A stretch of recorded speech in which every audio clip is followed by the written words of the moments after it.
wabarakatuh. Waalaikumsalam warahmatullahi wabarakatuh. Alhamdulillah. Wassalatu wassalamu ala sayyidina wa nabiyina Muhammadin sayyidil mursalin wa ala alihi wa sahbihi wa man tabi'ahum bi ihsani ila yaumidin, amma ba'du. Yang kami hormati dan yang kami muliakan segenap para ibunda kami, para asatidzah, juga mobil khusus sahibul bait, Abang Robi dan keluarga besarnya. Mudah-mudahan siapapun yang hadir saat ini, kalau datangnya lagi pada sakit, penyakitnya diangkat oleh Allah Subhanahu wa taala. Apabila datangnya lagi pada sedih, pulangnya biar pada bahagia. Rezekinya yang sedikit Allah banyakin. Allah anugerahkan anak keturunan kita soleh dan soleha. Dan mudah-mudahan yang belum pernah pergi ziarah ke Mekah biar bisa ziarah ke Mekah, ziarah ke Madinah, ziarah ke makam Nabi Muhammad SAW. Dan mudah-mudahan yang udah pada meninggal, kuburnya Allah jadiin taman-taman surganya Allah Subhanahu wa taala. Dan jika Allah wafatin kita dalam keadaan husnul khotimah, amin ya rabbal alamin. Bagaimana kabarnya semuanya? Alhamdulillah. Sudah pada makan apa belum? Sudah. Alhamdulillah. Insyaallah. Kuenya banyak banget saya lihat itu ya. Iya, apa aja ada. Ya, alhamdulillah kita bersyukur kepada Allah Subhanahu wa taala. Di siang menjelang sore ini kita berkumpul untuk mendoakan kita punya anak biar keturunannya soleh dan soleha. Kalau saya tanya buat ibu yang hadir nih, pengen nggak punya anak dan keturunan kita soleh dan soleha? Pengen banget, mau banget.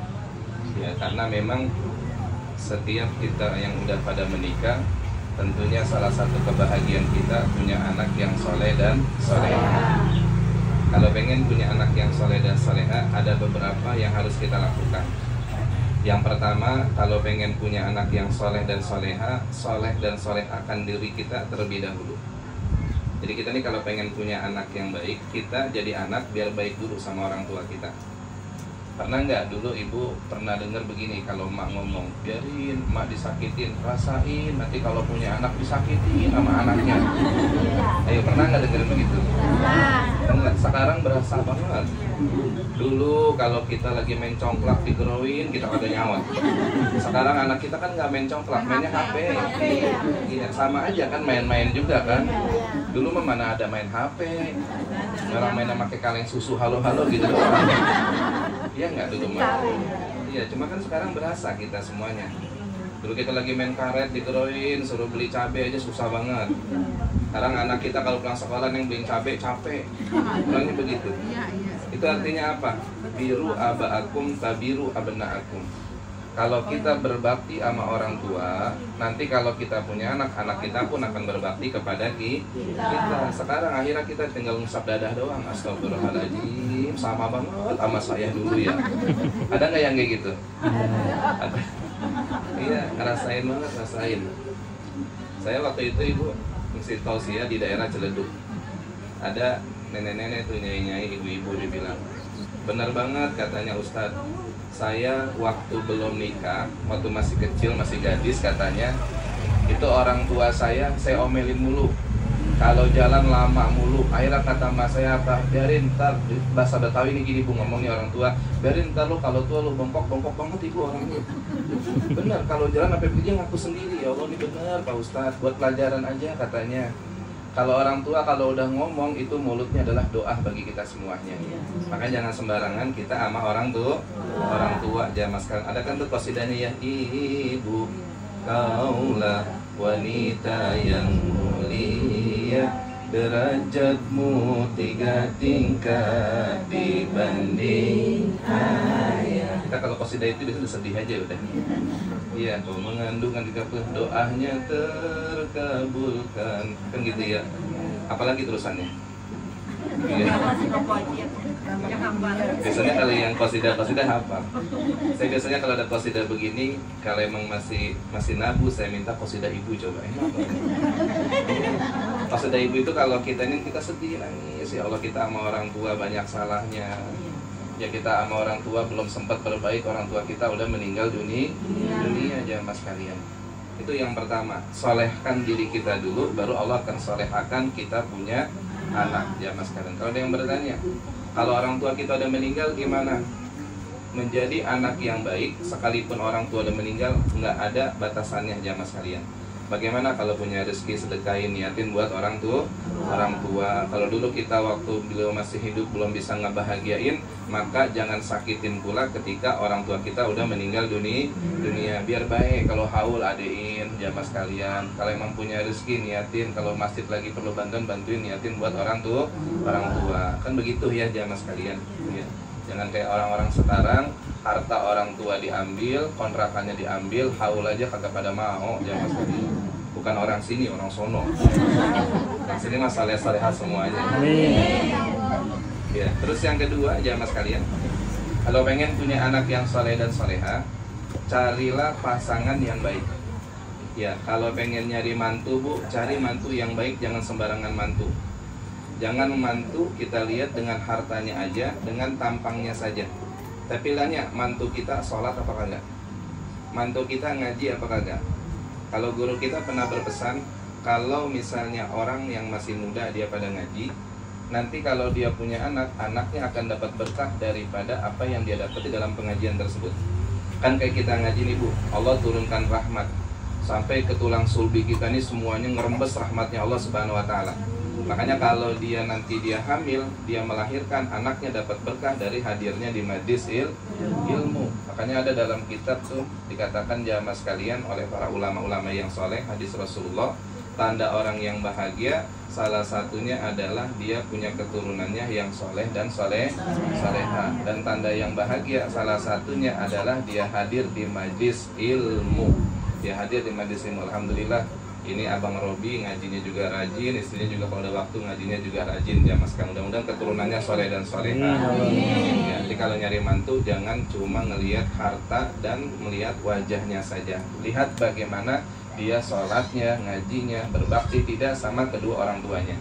Terus yang ketiga, kalau ingin punya anak yang soleh dan solehah, ikutin sunnahnya Rasulullah. Ini kalau udah nikah khususnya, ikutin sunnahnya Nabi. Saya mau tanya, suami ibu kalau masuk ke kamar ibu ngucapin assalamualaikum nggak? Ya, jujur aja jujur. Ya kalau dalam rumah kan assalamualaikum udah biasa nih. Kalau mau masuk nih, ya assalamualaikum udah biasa masuk rumah. Karena Nabi bilang siapa orang yang masuk rumah ngucapin assalamualaikum, rumahnya akan penuh berkah. Ya rumahnya penuh berkah. Pengen bu rumahnya penuh berkah? Pengen berkah itu maksudnya apa? Walaupun rumah kita sederhana, walaupun rumah kita jangan sekarang bukan rumah yang bagus, tapi kalau kita menjadikan rumah kita ini kalau masuk baca assalamualaikum, maka rumah kita akan dipenuhi dengan keberkahan. Maka Nabi bilang kalau pengen kaya, kalau masuk ke rumah itu ucapin assalamualaikum, terus baca kulhu 3 kali. Itu kalau pengen kaya. Kalau pengen rumah tangga sakinah, nggak pengen berantem mulu sama suami dengan istri, kalau mau masuk rumah, assalamualaikum, baca kulhu 3 kali sama ayat kursi 1 kali. Yaitu bu salah satunya baca assalamualaikum. Kenapa ulama ibu kalau masuk ke rumah bilang assalamualaikum? Biar kita itu kagak digoda sama setan, namanya dasim. Kalau setan godain rumah tangga namanya dasim.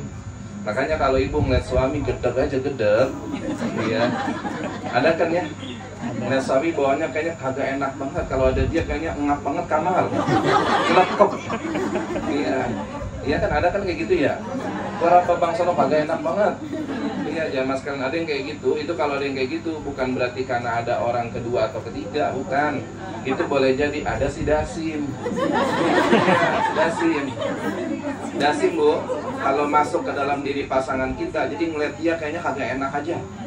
Yang ngeliat dia kagak enak aja, ada namanya si dasim. Iya, dasim baik-baik. Banyak banget di dasim sekarang, banyak banget. Iya, dasim. Makanya beda-beda setan. Kalau orang yang lagi godain lagi wudhu, nama setannya adalah walhan. Kalau ibu lagi ke pasar, pengen beli jilbab doang, pulangnya beli apa aja dibeli. Ya itu namanya setannya adalah disebut zalitun. Ya beda kan gitu ya. Mau kemana bu? Mau ke pasar Ikli beli apa jilbab? Pulangnya ompreng dibeli. Benar kan ibu, ada kan? Iya, zalitun, setan pasar. Ibu kan matanya kan nggak boleh ngeliat model baru. Iya. Baju baru pakai semuanya. Iya, lagi tenarnya apa nih dibeli, viralnya apa dibeli semuanya. Siapa tuh yang godain? Zalitun.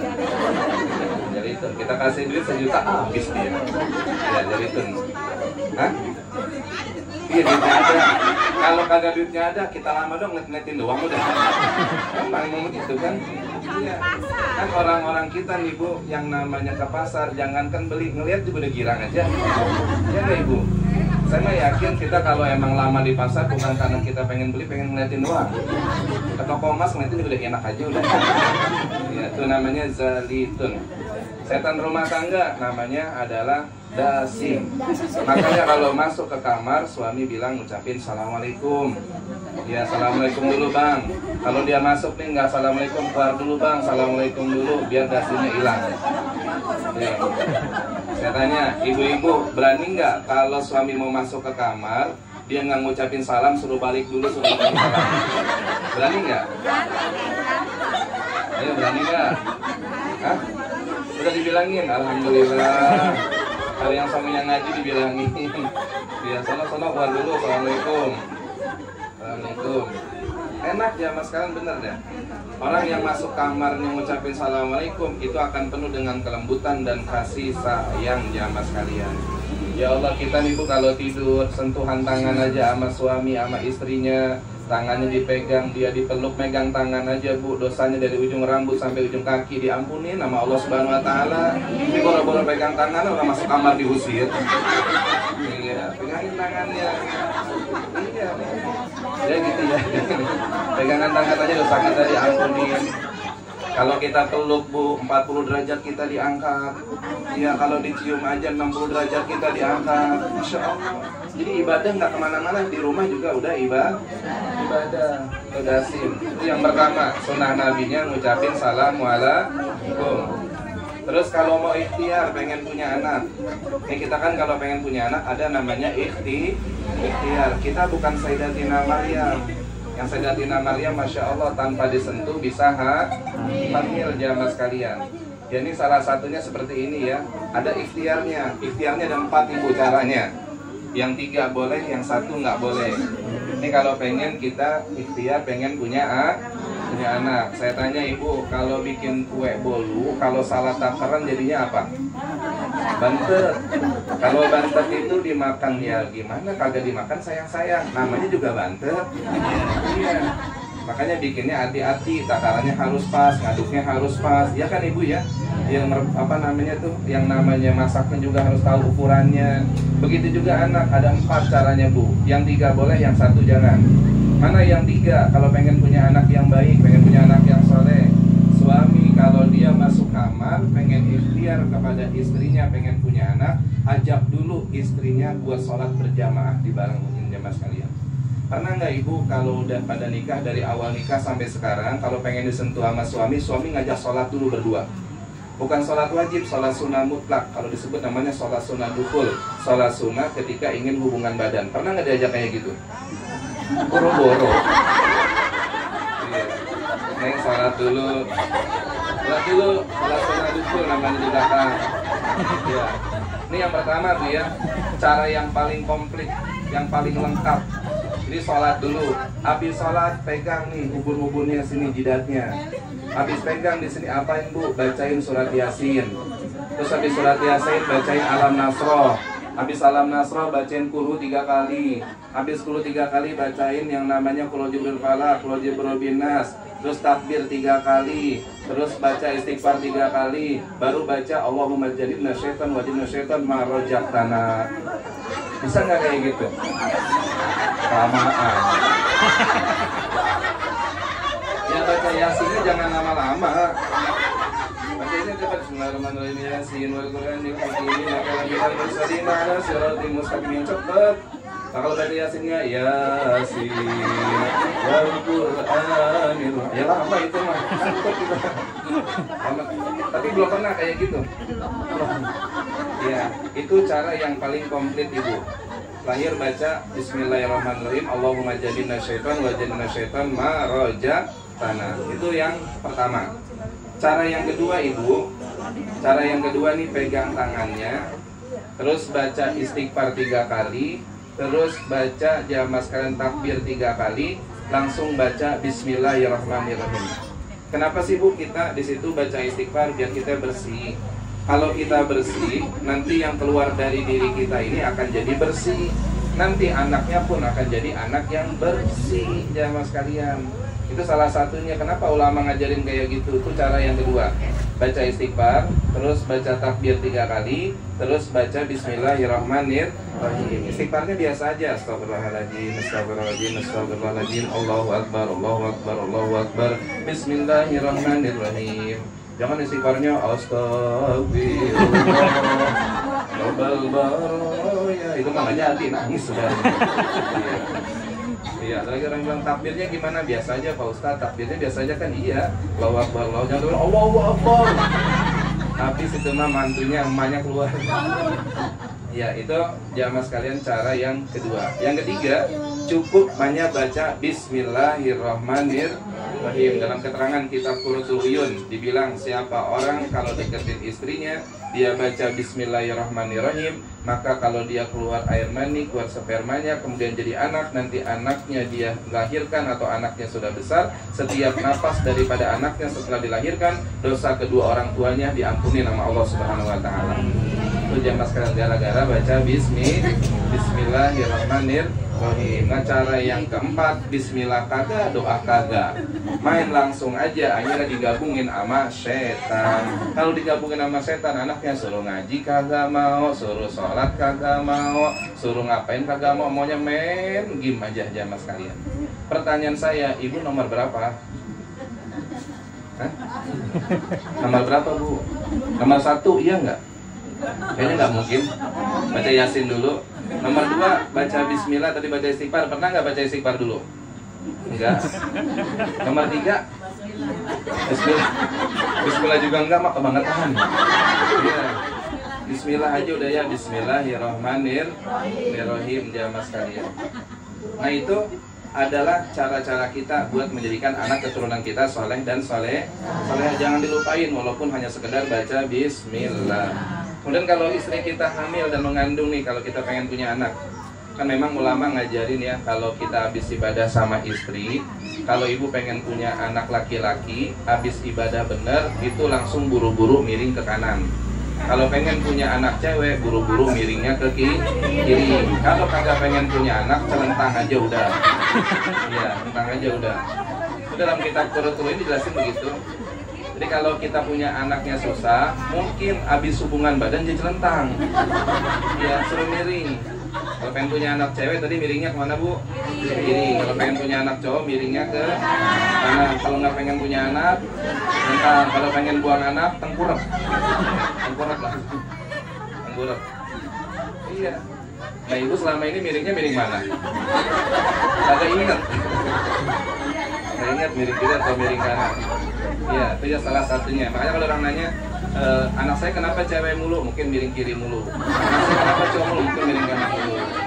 Iya, salah satunya gitu ya. Jadi pada ingat dah sekarang dah. Iya. Ya kalau ibu mah mungkin udah kagak punya anak lagi kali ya. Yang muda-muda masih. Yang muda-muda. Yang muda-muda. Iya.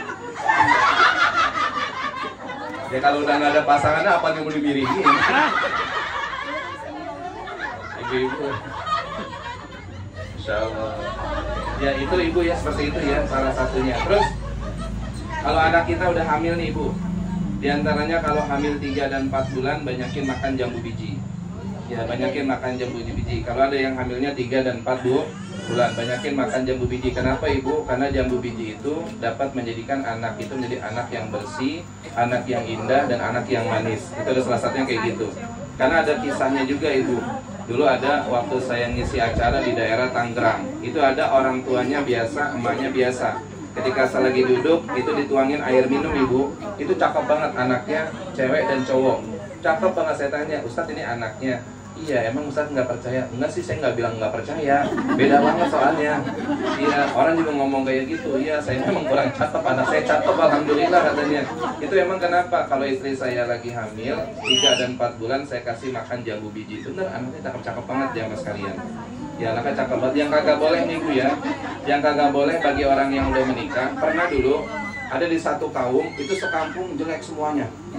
Iya, sekampung jelek semuanya. Jangan ngadu sama Nabi.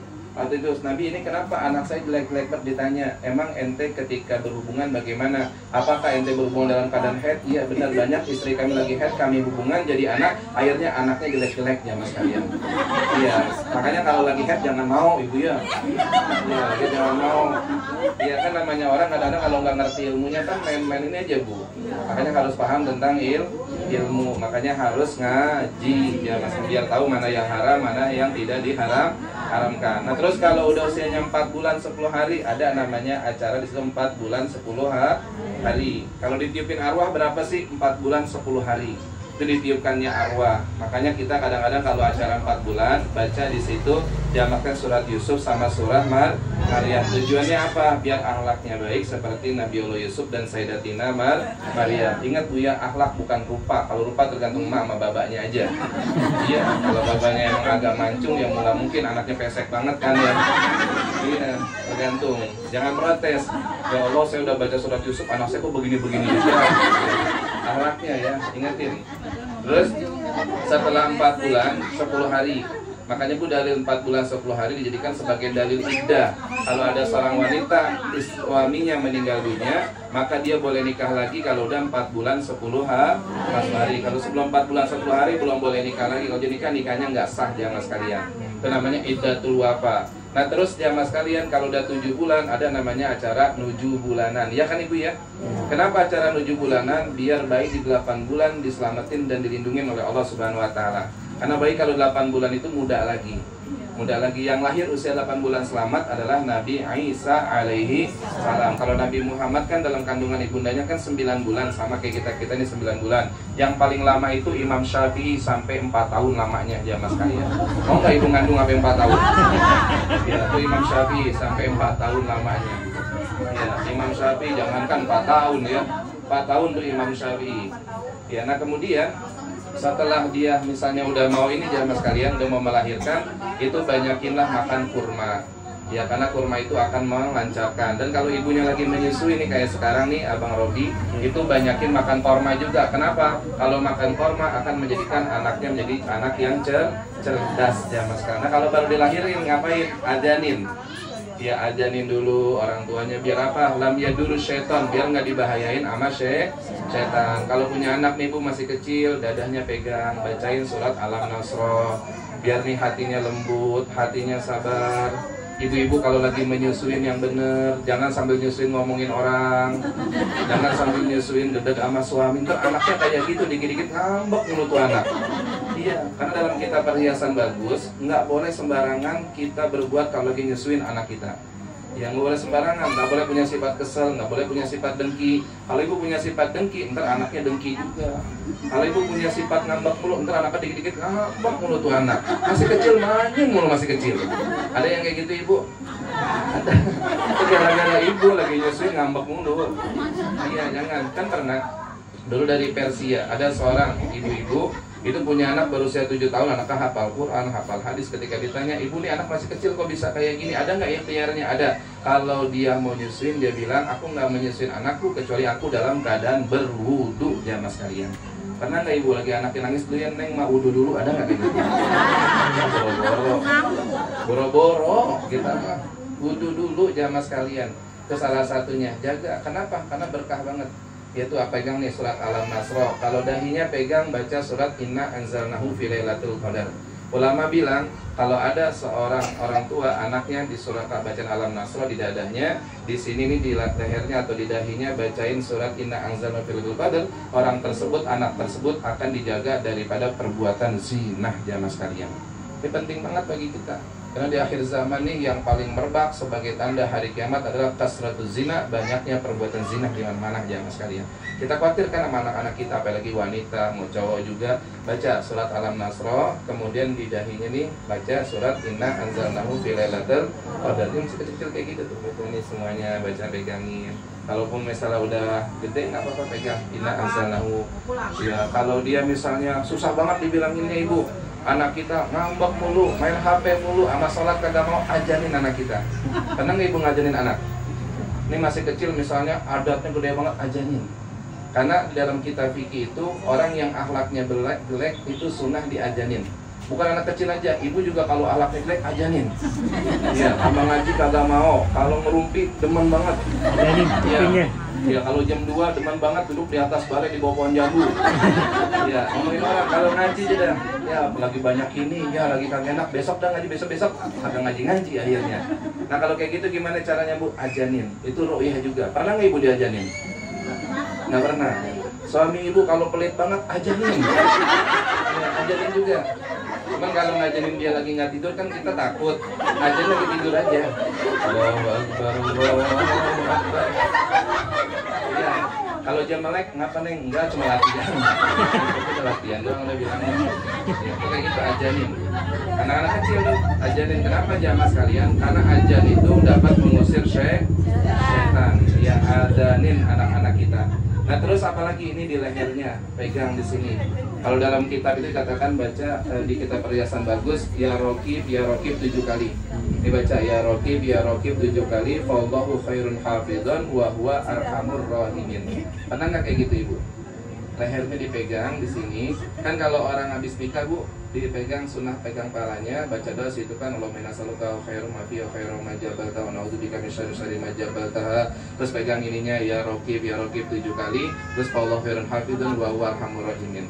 Iya, ibu lagi nikah nggak digituin sama suami? Enggak.